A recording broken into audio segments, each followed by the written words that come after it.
বিপদে ধৈর্যধারীর জন্য আল্লাহ পাকের পক্ষ থেকে সুসংবাদ রয়েছে, ওয়াবাশশিরিস সাবিরিনাল্লাযীনা ইযা আসাবাতুহুম মুসিবা ক্বালু ইন্না লিল্লাহি ওয়া ইন্না ইলাইহি রাজিউন।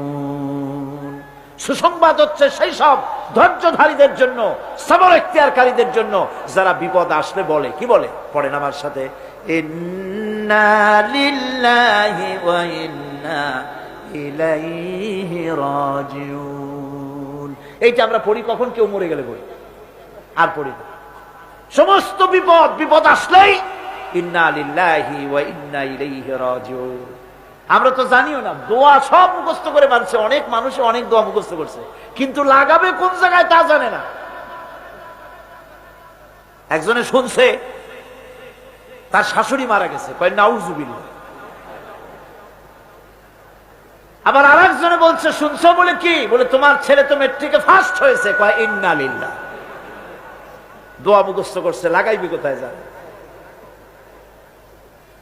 ইসলাম আমাদের সব শিখাইছে। আশ্চর্য হবেন, বলবেন মাশাআল্লাহ, সুবহানাল্লাহ। খোঁজ খবরই শুনবেন, আলহামদুলিল্লাহ। খাইতে মজা লাগতেছে, বলবেন আলহামদুলিল্লাহ, সুবহানাল্লাহ। এসব তো কিছু বলে টলে না, বিসমিল্লাহ কয় না, আল্লাহর নাম নিতেই চায় না।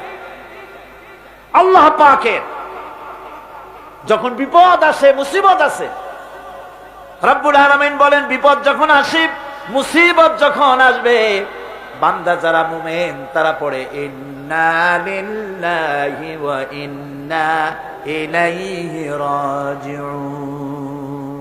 নিশ্চয়ই আমরা আল্লাহর জন্য এবং আমাদের সকলকেই আল্লাহর কাছে ফিরে যেতে হবে, এই কথাটা মুমিনদেরকে বলতে হবে। ঘুমের দোয়া আছে, রাসূলুল্লাহ ঘুমাবার সময় দোয়া পড়তেন, নামাজের পরে দোয়া পড়তেন। কত দোয়া যে হুজুর পড়েছেন!